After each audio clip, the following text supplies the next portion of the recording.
இதை எல்லாத்தையும் வாங்கிக்கிட்டு போட்டோ நெகட்டிவ்ஸ் என்கிட்ட கொடுத்துருவ. ஆனா அதை இன்னொரு காப்பி எடுத்து வச்சிருக்க மாட்டேன்னு என்னடி நிச்சயம்? மறுபடியும் என்ன பிளாக்மெயில் பண்ண மாட்டேன் என்ன நிச்சயம்? அதனால உனக்கு கொடுக்க வேண்டியது நகை பணம் இல்லடி, தண்டனை.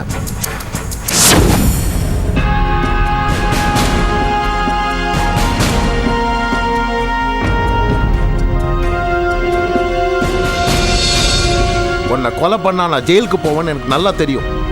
ஆனா என்ன பொறுத்த வரைக்கும் இது ஒரு சமூக சேவை. உன்னால இனிமே யாரும் பாதிக்கப்படக்கூடாது. அதுக்கு என்னோட இந்த முடிவு சரிதான்.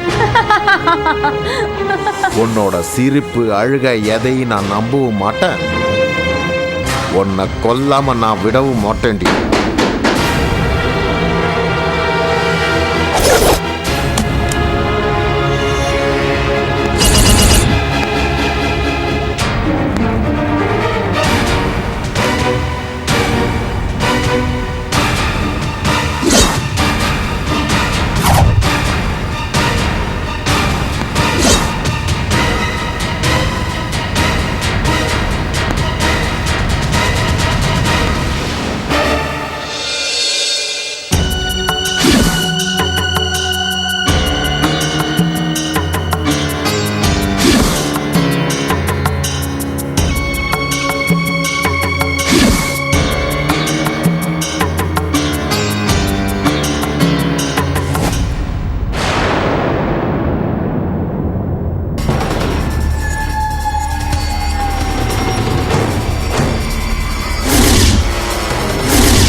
ஃபோனில் பேசினது கேட்டுட்டேன்.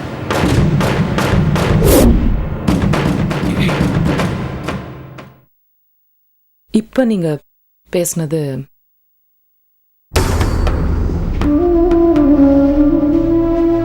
தேங்க்ஸ்.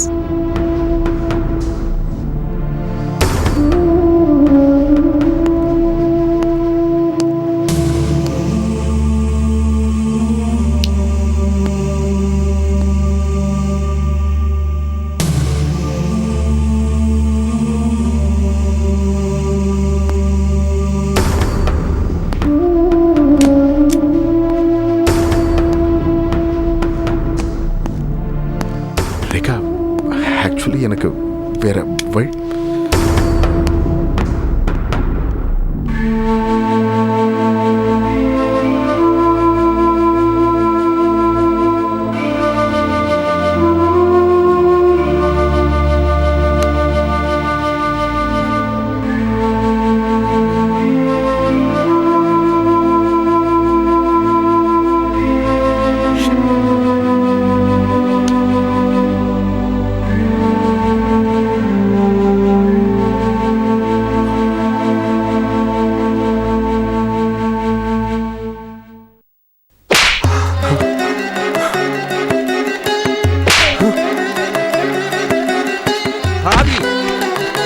பாவி, என்ன காரியம் பண்ணிட்டடா?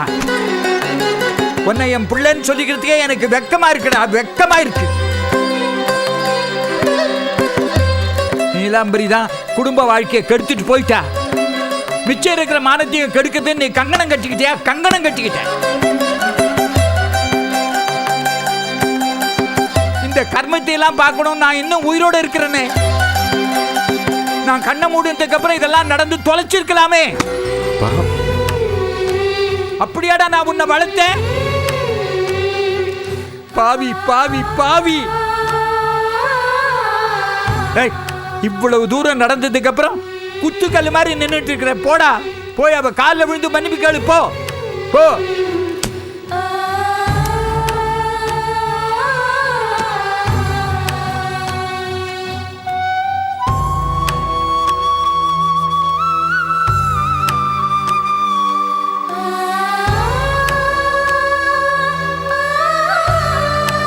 இப்பவாவது காலில் விழுந்து மன்னிப்பு கேளு. ரேகா, ப்ளீஸ் என்ன மன்னிச்சிரு. நான் மாலாவோட பழகிடு தப்புதான். நான் அந்த தப்பை உணர்ந்துட்டேன், திருந்திட்டேன். அதுக்காக நீ என்ன தண்டனை வேணா கொடு, நான் ஏத்துக்கிறேன். ஆனா வீட்டை விட்டு மட்டும் போயிடாத ப்ளீஸ். ப்ளீஸ் என்ன மன்னிச்சிரு ப்ளீஸ். இதே நான் உங்க இடத்துல இருந்திருந்தா என்ன மன்னிச்சிருப்பீங்களா? மன்னிச்சிருப்பீங்களா?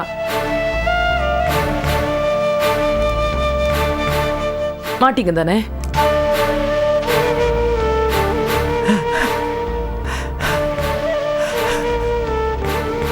ஏக்கா, நீ இந்த வீட்டில் இருந்துதான் ஆகணும்னு சொல்றதுக்கு எனக்கு அருகதை இல்லைம்மா. அந்த தகுதியை நான் இழந்துட்டேன். அவன் செஞ்ச தப்புக்காக கையெடுத்து கும்பிட்டு உங்ககிட்ட நான் மன்னிப்பு கட்டுகிறேம்மா. உன் முடிவை மாத்திக்கம்மா. தயவு செஞ்சு இந்த வீட்டை விட்டு போகாதம்மா. Please please.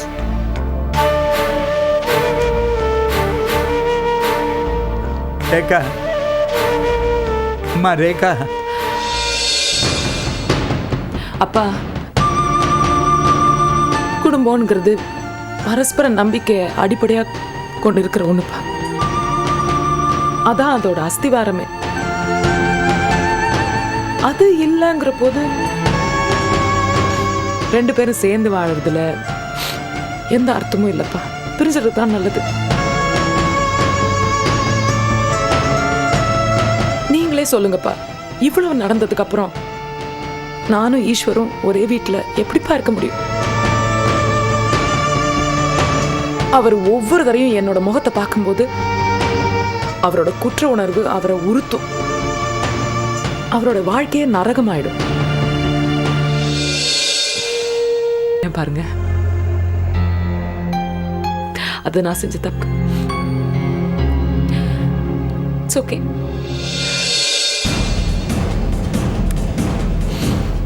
இப்போ ஒன்றும் ஆயிடல.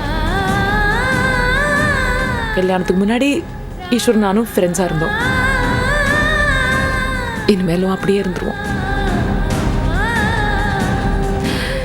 எனக்கு என்னோட கடமை பொறுப்பு நிறைய காத்துட்டு இருக்கு.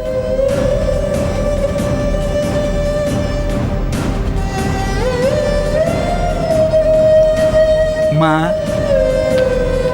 அம்மாடி,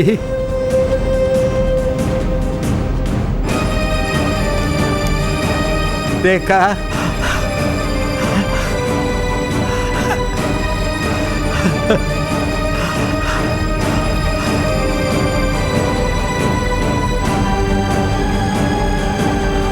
அம்மா, அம்மா,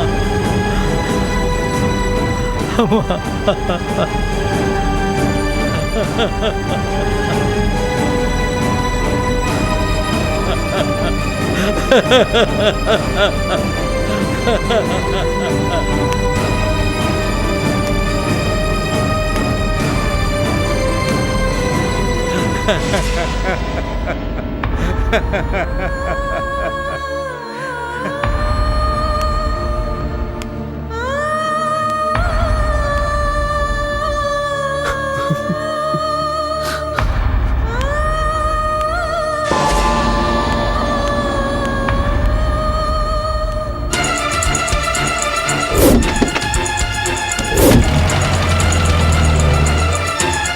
நான் செஞ்ச தப்ப உணர்ந்துட்டேன்டா.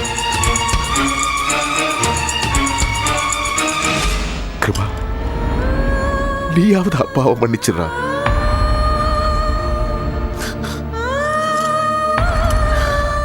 மன்னிச்சிடா. என்னம்மா அப்பா, என்னம்மா ஆச்சு சொல்லு. நம்ம விமலா காணுப்பா. இங்கதான் எங்கேயாவது இருப்பா, தேடி பாருமா. அப்பா, நான் எல்லா ரூம்லயும் தேடி பார்த்துட்டேன்ப்பா, எங்கேயும் இல்லப்பா. அரவிந்த் கூட கோயிலுக்கு போறேன்னு சொல்லிட்டு இருந்தால, ஒருவேளை போயிருக்காளோ என்னமோ. அப்பா, நான் இப்பதான் அரவிந்துக்கு ஃபோன் பண்ணேன். அவர் மட்டும் தான் கோயில்ல இருக்காராம். அவர் கூட இல்லையா? அப்படியா? பக்கத்துல எல்லாம் விசாரிச்சு பாத்தியா? அப்பா, அவ நம்ம கிட்ட சொல்லாம எங்கேயும் போக மாட்டாளேப்பா. சரி, வீட்டுக்குள்ள சரியா பாத்தியா? எல்லா இடத்துலயும் தேடி பார்த்துட்டேன்ப்பா, அவ இல்லப்பா. ஐயோ, இப்ப என்ன பண்றதுன்னு தெரியல. மாப்பிள்ளை வீட்டுக்காரங்க வேற ஃபோன் பண்ணி ஜவுளி கடைக்கு போகணும், அவளை ரெடியா இருக்க சொல்லுன்னு சொல்றாங்க. எனக்கு என்னமோ ரொம்ப பயமா இருக்குப்பா. கொஞ்ச நாளாவே அந்த மாசி குட்டி ஆளுங்களால டென்ஷன் மேல டென்ஷன், பிரச்சனை மேல பிரச்சனை. எனக்கு என்னவோ விமலாவுக்கு ஏதாவது ஆயிருக்குமோன்னு. ஏம்மா ஒரு வார்த்தை ரேகாட்ட சொல்லலாமா? ஆமாப்பா, நல்ல ஐடியா. பதட்டத்துல நான் மறந்து போயிட்டேன். பதட்டப்படாம பொறுமையா விஷயத்த சொல்லு. என்ன அவங்க என்ன டென்ஷன்ல இருக்காங்களோ.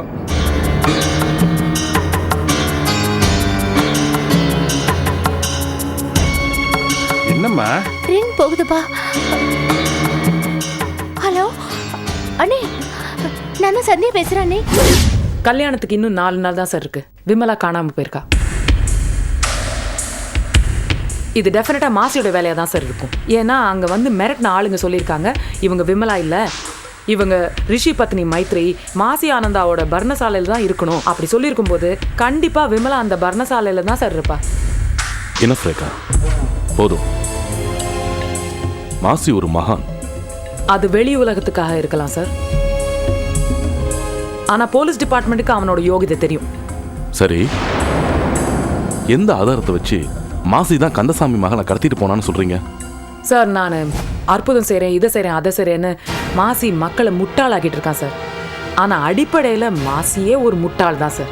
யாரோ ஒரு ஜோசியர் நீ விமலாவை கல்யாணம் பண்ணிக்கிட்டா உனக்கு அஷ்டமா சித்தி கிடைக்கும், உன்னோட சக்தி அதிகாரம் பவர் இதெல்லாம் அதிகரிக்கும்னு சொன்னதுனால இவன் இதெல்லாம் செஞ்சுட்டு இருக்கா சார். இந்த பூர்வ ஜென்மம், ராஜராஜ சோழ காலம், தேவனைய முனி, மைத்ரி இதெல்லாம் அவனோட கட்டுக்கதை சார். சார், ரேகா சொல்கிறது தான் கட்டுக்கதை. என்ன சொல்றீங்க சார்? மாசி ஆனந்தாவே சர்வசக்தியும் படைச்சவர். அவருக்கு எதுக்கு சார் இன்னொரு சக்தி எல்லாம் தேவை? அவருக்கு எந்த சக்தியும் தேவையில்லை சார். சார் மாசியோட ஒய்ஃப் சித்ராவே என்கிட்ட வந்து சொன்னாங்க சார். என்ன சொன்னாங்க? ஒரு அப்பாவி பொண்ணோட வாழ்க்கை நாசமா போகுது, எப்படியாவது தடுத்து நிறுத்துங்கன்னு என்கிட்ட சொன்னாங்க. சொன்னாங்களா? இப்போ சொல்லுவாங்களா? அவங்கள நீங்கள் கோர்ட்டுக்கு கூப்பிட்டு வந்து அவங்க கோர்ட்டில் வச்சு சொல்லுவாங்களா இதை? என்னங்க இது? அவங்களே ஒரு வாரத்துக்கு முன்னாடி இருந்து வாய் பேச முடியாமல் நடக்க முடியாமல் படுத்த படுக்கையில் இருக்காங்க. சொன்னாங்களாமா? சொன்னாங்க சார். அந்த உண்மையை சொன்னதுனால தான் அந்த மாசி ஆனந்தை இப்படி பண்ணி வச்சிருக்கான் சார்.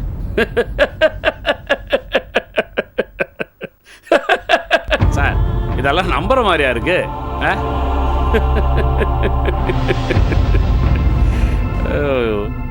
சார், அந்த பொண்ணை வாய் பேச முடியாம சித்து வேலையில மாசி ஆனந்தா அப்படி பண்ணியிருந்தாருன்னா அந்த பொண்ணோட அம்மா சும்மா இருப்பாங்களா இல்ல அவங்களோட மாமா தான் சும்மா இருப்பாரா? வெளியில் இருக்கிற இவங்களுக்கு இருக்கிற அக்கறை அவங்களோட சொந்த பந்தங்களுக்கு இருக்காதா sir? Sir, you just trying to meddle the issue. Sir, இது ஒரு பொண்ணோட வாழ்க்கை, சுதந்திர போராட்ட தியாகியோட பொண்ணு சார். நம்ம டிலே பண்ற ஒவ்வொரு நிமிஷமும் அவளுக்கு ஆபத்து. அவ டெஃபினட்டா பர்ணசாலை தான் சார் இருப்பா. அந்த பர்ணசாலையை சர்ச் பண்றதுக்கு எனக்கு பெர்மிஷன் கொடுங்க சார். வாட்? பர்ணசாலைக்குள்ள போலீஸ் போகிறதா? What are you talking? Are you mad? இது பக்தி, மத சம்பந்தமானது. ரொம்ப உணர்வு பூர்வமான விஷயம் அது. கொஞ்சம் பத்திக்கிட்டாலும் விளைவுகள் விபரீதமா போயிடும். சார், ரேகாவோட நோக்கம் உங்களுக்கு புரியுதா சார்? பர்ணசாலைக்குள்ள போலீஸ் போகணும், பர்ணசாலைக்கு கெட்ட பேர் வரணும், மாசி ஆனந்தா ஒரு போலீஸ் சாமியார்ன்ற ரேஞ்சுக்கு மக்கள் யோசிக்கணும். இதுதான் சார் ரேகாவோட நோக்கம். சார், போலி சாமியார்கள், போலி போலீஸ் எல்லாரும் ஒரு நாள் மக்களுக்கு முன்னாடி அம்பலம் ஆகத்தான் போறாங்க சார். ஹலோ, யார போலி போலீஸ்ன்றீங்க? போலியா இருக்கிறவங்கள சொன்னேன் சார். இங்க நானும் சாரு மட்டும்தான் இருக்கோம். இங்க யார் போலி போலீஸ்? சார், நான் மறைமுகமா ஒன்றும் சொல்லல சார், நான் சொன்னது ஃபேக்ட். Rekha, that's enough. நீங்க ஒவ்வொரு முறையும் மாசியை கொண்டு வந்து கோர்ட்ல நிக்க வைக்கும்போது அந்த ஆளு நிரபராதின்னு சொல்லி வெளியில வந்துடுறான். போதும், இதுக்கு மேல நான் நோஸ்கட் ஆகிறதுக்கு விரும்பல. சார், அப்ப அந்த பொண்ணோட கதி, கந்தசாமியோட கம்ப்ளைண்ட் என்ன சார்? ரேகா, மாசி ஆனந்தாவே அதை பத்தி ஒரு கம்ப்ளைண்ட் கொடுத்துருக்காரு. என்ன கம்ப்ளைண்ட்? சார், மாசி ஆனந்தாவோட பூர்வ ஜென்ம மனைவி மைத்ரேயை இந்த கந்தசாமி இங்கே கடத்தி வச்சிருக்கான்னு அவர் கம்ப்ளைண்ட் கொடுத்துருக்காரு சார். சார், பூர்வ ஜென்மம் போன ஜென்மம் இதெல்லாம் நம்ம பேசலாமா சார்? ஏங்க, பெத்த பொண்ணை கடத்தி வச்சிருக்காருன்னு அதை நீங்கள் பேசுகிறீங்க, மாசி ஆனந்தா கம்ப்ளைண்ட் கொடுத்தா அதை பற்றி நான் பேசக்கூடாதா? கந்தசாமி ஐயா ஒரு சுதந்திர போராட்ட தியாகி. சுதந்திர போராட்ட தியாகினா பொய்யா பேச மாட்டாரா சார்? அவர் சொல்கிறதெல்லாம் உண்மைன்னு நம்ம ஏற்றுக்கணும். என்னது இது? சார் வித் யுவர் பர்மிஷன் நான் அந்த கந்தசாமி விசாரிக்கணும் சார். ரேகா, இது பெரிய எடுத்த விஷயம். விசாரிக்காம எந்த முடிவுக்கும் வர முடியாது. நாளைக்கு ஏதாவது ப்ராப்ளம்னா நான் கை கட்டி நிற்க முடியாது. சின்னதுரை, நீங்க விசாரிங்க. ரேகா, யூ கேன் கோ.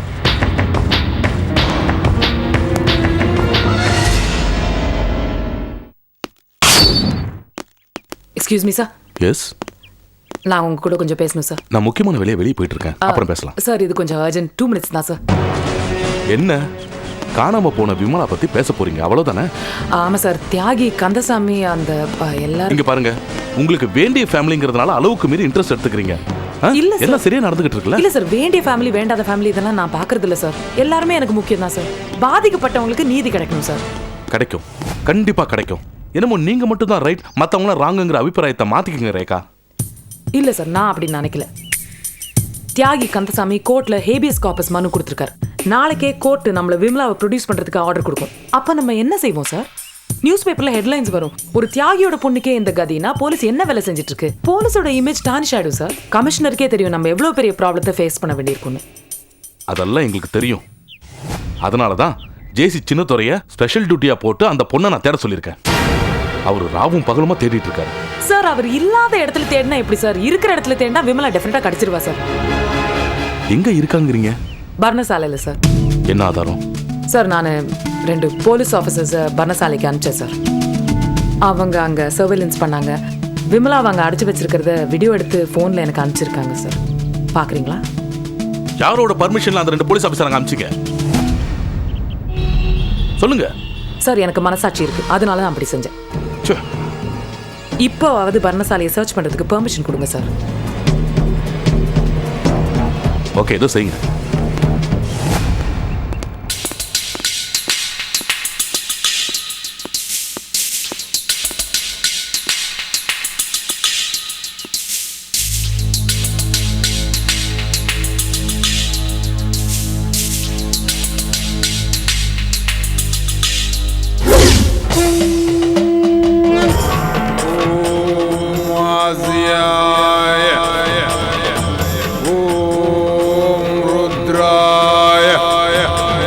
सदा सुही राघो। जय जय आनंदा, जय आनंदा, जय जय आनंदा। பக்தக் கோடிகளே,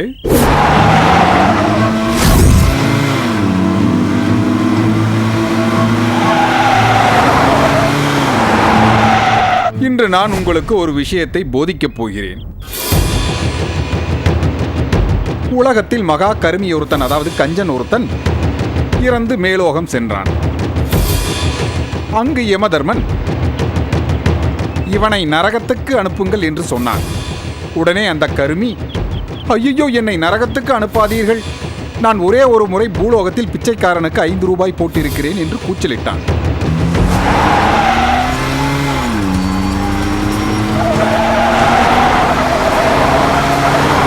உடனே யமதர்மன், சரி, அவன் கையில் ஒரு 5 ரூபாய் கொடுத்து அனுப்புங்கள் என்று யமதர்மன் சொன்னான்.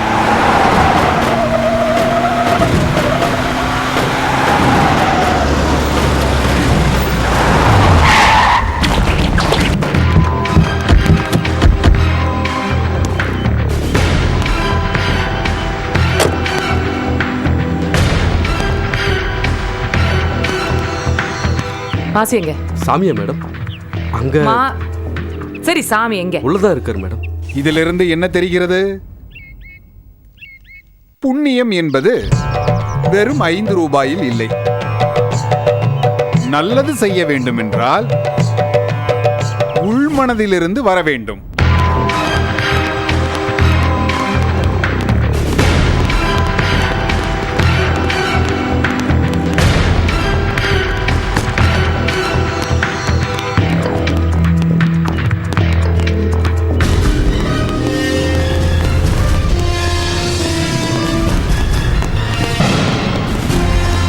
நாம் இவ்வுலகில் எல்லோரும் எதற்காக பிறந்தோம்?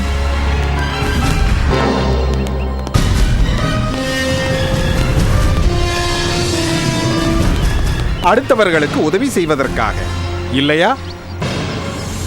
சொல்லுங்கள். ஆமா சுவாமி.